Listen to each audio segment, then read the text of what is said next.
Today my lecture is invasive treatment options in CTEPH. So this previous lecture told all the studies about medical treatment, invasive treatment. So actually I'm an interventional cardiologist, so I'm going to show some invasive treatment cases. So I don't think we need to mention about this. So natural history of pulmonary embolism, acute, going to CTEPH is about 3 to 5%.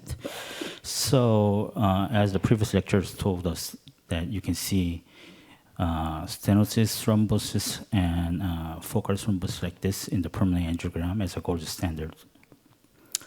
So invasive treatment, we improve hemodynamics and clinical outcomes by addressing the organized thrombus in the pulmonary arteries. And there is surgical pulmonary endarterectomy and balloon pulmonary angioplasty. We'll first see pulmonary endarterectomy. So actually, this is a surgical removal of the organized clot from the pulmonary arterial wall. So this is considered preferred and potential treatment of CTEPH, and is highly effective for appropriately selected patients. About 50–70% of CTEPH patients, especially in the proximal disease and the larger vessels. So this is the current treatment of choice.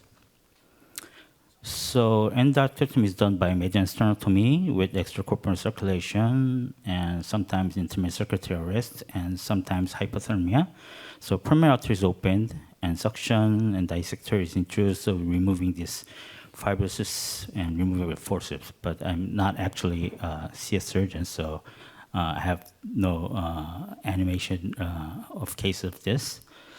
So between in CTEPH, surgery and non-surgery, 3-year survival, if we do endarterectomy, is about 90%, but not operated, only 70% in 3-year survival. But there is limitations in pulmonary endarterectomy because in accessible lesions, often distal, and sometimes it's very difficult to make a good tissue dissection planes. And sometimes the patient does not tolerate hypothermic arrest about 6 to 10 hours and has comorbidities, some frailty. And there is a limited experience and expertise of surgeon and our team. Even in our hospital, the CS surgeon has a limited experience of endarterectomy in the pulmonary arteries. And especially in Korea, the patient doesn't want to take surgery most of the times. So as the previous lecture mentioned, the main artery to the microvasculature, you can see level type, and very good expertise vascular surgeon can take all this small thrombus endarterectomy, but it's sometimes very difficult. So in the level 1 or level 2, surgery will be probably more better, but in the 3 or 4, maybe balloon can be done better. So it's endarterectomy is done almost a subsegment artery, but BPA is usually done from 2 or 5 to 6 millimeter vessel diameters, because if its vessel is the bigger, we need to use a more bigger balloon, and it usually can cause complications more.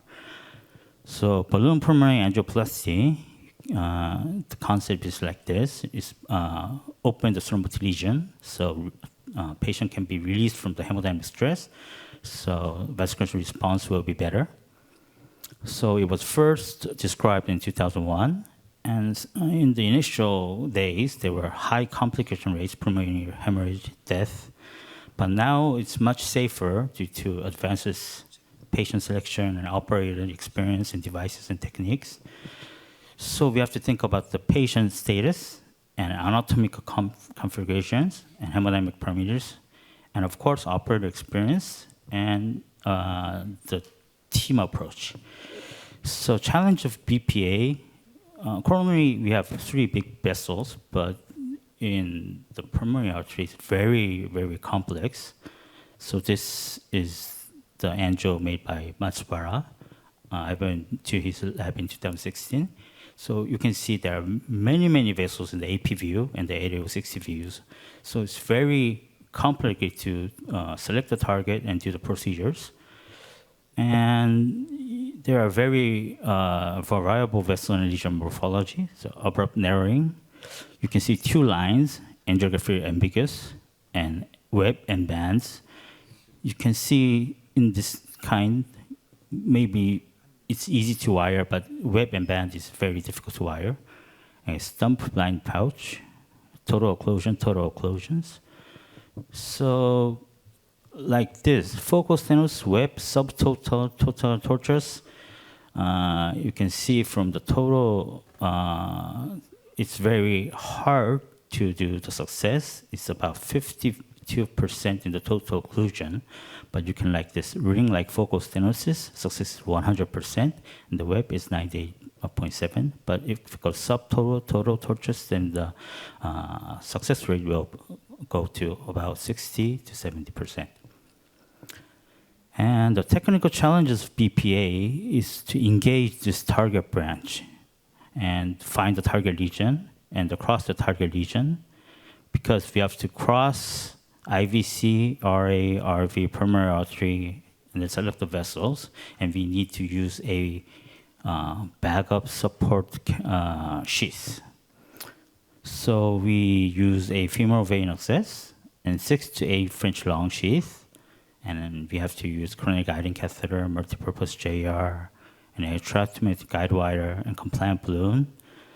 And we can use guide liner extension.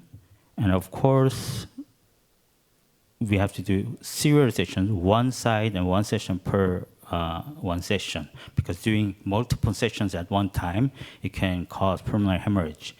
And the one difficult problem in Korea, in Japan, there is a dedicated long sheath, soft long sheath, and dedicated guide wires and dedicated balloons for BPA in Japan. But in Korea, there is no dedicated sheath, guiding catheter, balloon, or wire. So we were actually using the peripheral wires, but it's more difficult to use the peripheral devices in the BPA procedure.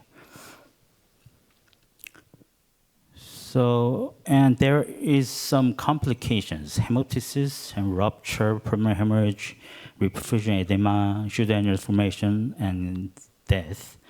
Actually, we have not done many cases, about 10 cases. Hemoptysis, we had about 2 cases. And there was one death case, if not showing today, but it's very difficult and sometimes it can be complicated. So who should be considered for BPA? So patient selection will be for non-surgical candidates for distal pulmonary artery and patient refusal and severe comorbidities related to hypertension and recurrent CTEPH after surgery. So I'm going to show you some cases. You can see this A4 and 5. You can see a stenosis in A4, A5, and wire both, and balloon with 4.0 and 6.0. After ballooning, the result was very good. So in this case, the guiding catheter and the wire is into the good backup position. There was no difficulty in doing the procedure, but you can see in the A6 and 10, 6.0 balloon was done. And you can see this hard backup and the catheter going back and forth due to the heartbeat. But it was done very good, and after this perfusion scan, after 4 years, you can see there is a better perfusion in this BPA procedure area. This is another very hard, difficult case because it goes around, and it's a very circulated type, so it's very difficult to do the procedure like this. But technically, we can do it, but it takes more time. So after doing the procedure like this, you can see too much pushing and too much making the angle straight by stiff wire can cause damage. So it's very difficult in these cases like tortuosity. This is the final case. You can see there is multiple lesions in the A7 to A10. You can see one completely round angle to the procedure site.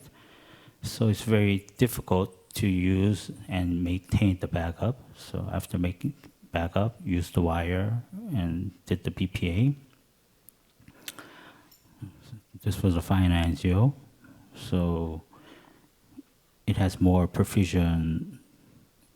Sorry for the image quality. Initially it wasn't there, and I found here, so the image quality is not that good, but it has better perfusion in the post. So in the echo, you can see TR was decreased, and PAP was decreased about 10 millimeter mercury. So CTEPH, we have to have a multidisciplinary team assessment, and if it can be operable, pulmonary thromboembectomy will be better. Inoperable, then BPA can be done, and we have to improve the functional status and quality of life, and maybe no need or decrease the O2 need. So this is my take-home messages. CTEPH occurs 3 to 5% with acute pulmonary embolism. PT endocrine remains treatment choice, but sometimes we can do BPA for the non-surgical patient. But a BPA is increasing in the world, and I think results will improve with better technology and better exploitation and case selection. And the important is CTEPH and BPA program and multidisciplinary team. Thank you for your attention.